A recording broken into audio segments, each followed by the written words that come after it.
बिस्मिल्लाहिर्रहमानिर्रहीम। मुअज़्ज़ज़ सामईन, अस्सलामु अलैकुम। कैसे हैं दोस्तों? अमेरिका के शहर लॉस एंजल्स के जंगलात में तारीख की बदतरीन और खौफनाक आग ने हला कर रख दिया। जब पहले पहल आग लगी तो इसे मामूली समझा गया, मगर जैसे जैसे वक्त गुजरता गया ये आग खौफनाक हद तक फैल गई। कोई नहीं जानता कि ये आग कैसे लगी और कैसे इतनी ज़्यादा फैल गई। इसका आगाज एक मामूली सी चमक से हुआ था। अचानक हवा के दबाव में शिद्दत आ गई और शोले तेजी से फैलने लगे। आग का धुआं काली घटा की मानिंद शहर की तरफ जाने लगा। देखते ही देखते आग ने पूरे शहर को अपनी लपेट में ले लिया।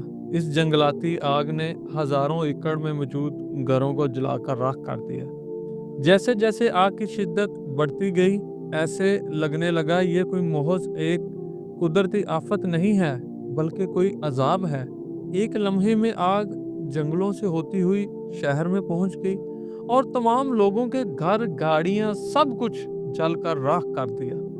लोगों की आवाजें, इनकी चीखें आग के शोलों में और तूफान के शोर में कहीं दब गई। ये सिर्फ आग नहीं थी जो लोगों को खौफ में मुब्तला कर रही थी। लोग कहते हैं कि हमने इस आग में लोगों की आवाज सुनी, जैसे लोग अपने प्यारों के बिछड़ जाने पर आहें भर रहे थे। इनका कहना है कि हमें इस आग में से पुरसरार आवाजें सुनाई दे रही थी और पुरसरार रोशनियां भी दिखाई दे रही थी। जैसे जैसे आग बुझाने की कोशिश की जा रही थी, आग बुझने की बजाय बढ़ती चली जा रही थी। ये आग तकरीबन पिछले 4 दिन से लगातार जल रही है। ये महज एक जंगलाती आग दिखाई दे रही थी जो कि खौफनाक अजाब की शक्ल अख्तियार कर गई। एक फायर फाइटर ने खुद अपनी आंखों से एक अजीब मंजर देखा। इसका कहना है कि जब वो आग बुझाने की कोशिश कर रहे थे तो अचानक से धमाका हुआ और सब कुछ पुरसुकून हो गया। मगर फिर एक मंजर दिखाई दिया कि जमीन से कोई चमकदार धुआं उठा, जैसे कोई पुरसरार आग का दरवाजा ही खुल गया हो। लॉस एंजल्स की आग में मौजूद इन रोशनियों और पुरसरार आवाज़ों का क्या मतलब हो सकता है? कुछ लोग कहने लगे हैं कि ये गजा में होने वाली नस्ल कशी की सज़ा है, या हमारे गुनाहों की सज़ा, या महज एक कुदरती आफत है। इस आग को हिरोशिमा में एटमी हमले के बाद के मंजर से मुशाबहत दी जा रही है। याद रहे कि इस आग को सबसे महंगी और खौफनाक आग करार दिया जा रहा है। हवाई जहाज़ों के जरिए आग को बुझाने की कोशिश की जा रही है। बहुत से लोगों के घर जलकर राख हो गए हैं। शहर के शहर वीरान होते चले जा रहे हैं। शहर के शुमाली इलाकों में तेज हवाओं के बास लगने वाली आग ने बहुत से घरों को अपनी लपेट में ले लिया है, जिसमें बहुत से सियासी लोगों के घर भी मौजूद हैं। फलस्तीन के घर जलने पर खुश होने वाले Hollywood actor James road CNN को इंटरव्यू देते हुए रो पड़े कि कल जिस घर में हम सब मौजूद थे आज वो जलकर राख हो गया है।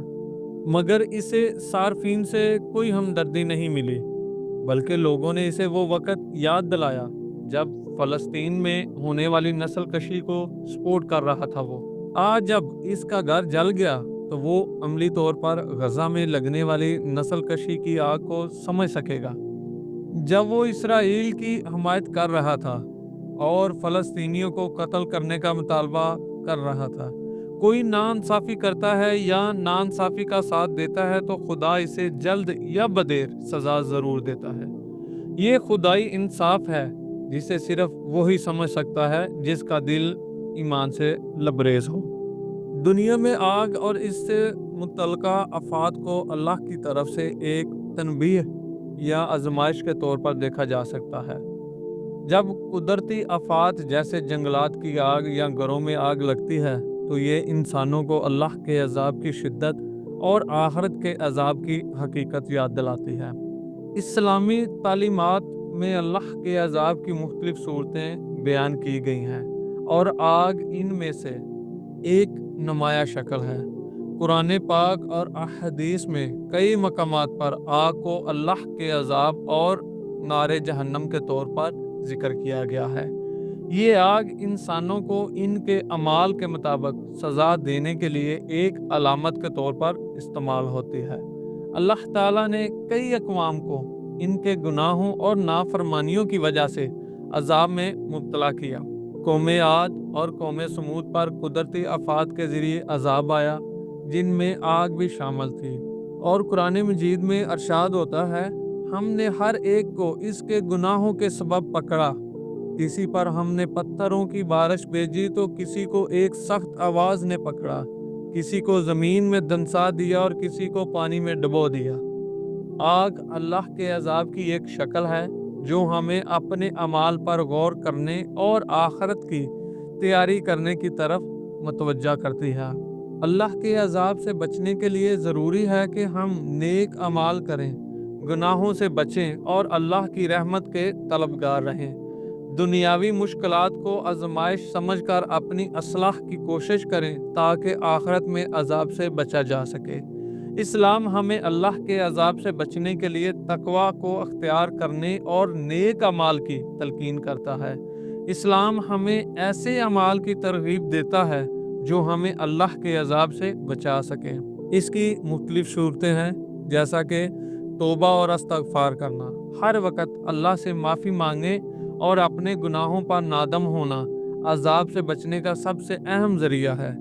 نمبر 2، صدقہ و خیرات کرنا۔ حدیث میں آیا ہے کہ صدقہ اللہ کے عذاب کو ٹھنڈا کرتا ہے اور برائی کو ختم کرتا ہے۔ نمبر 3، نماز اور دعا۔ اللہ سے دعا اور عاجزی عذاب کو ٹالنے کا سبب بن سکتی ہے۔ نبی اکرم صلی اللہ علیہ وآلہ وسلم نے فرمایا، آگ کے عذاب سے پناہ مانگو۔ نمبر 4، اللہ کے احکامات کی پیروی۔ نیک اعمال، انصاف اور تقوی اختیار کرنا اللہ کے عذاب سے بچاؤ کا اہم ذریعہ ہے۔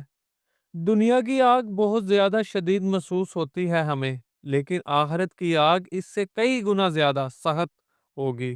قرآن مجید میں آگ کو کئی جگہ عذاب الہی کی علامت کے طور پر پیش کیا گیا ہے۔ یہ عذاب ان لوگوں کے لیے ہے جو کفر کرتے ہیں، ظلم کرتے ہیں یا اللہ کی حدود کو پامال کرتے ہیں۔ جب انسان ظلم، نافرمانی اور گناہ کے راستے پر چلتے ہیں تو قدرتی آفات یا دنیاوی مشکلات انسان کو اپنے اعمال پر غور کرنے کی دعوت دیتی ہیں۔ دنیا میں آگ کا ظہور اللہ کی عظمت اور قدرت کی ایک نشانی ہے۔ یہ انسانوں کے لیے وارننگ اور سبق کا ذریعہ بن سکتی ہے تاکہ وہ اپنے اعمال کو درست کریں اور اللہ کی طرف رجوع کریں۔ اللہ کے عذاب سے بچنے کے لیے ہمیں نیکی، توبہ، عاجزی، تقوی اور نیک اعمال کرنے کا ذریعہ بن سکتی ہے، اور اپنی زندگی کا حصہ بنانا چاہیے ان تمام چیزوں کو، تاکہ ہم دنیا اور آخرت دونوں میں کامیابی اور کامرانی حاصل کر سکیں۔ اللہ تعالی ہمیں صراط مستقیم پر چلنے، نیک اعمال کرنے، گناہوں سے بچنے کی توفیق عطا فرمائے۔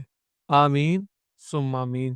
اگر آپ کو ہماری یہ ویڈیو اچھی لگی ہو تو ہماری ویڈیو کو لائک کریں اور چینل کو سبسکرائب کریں۔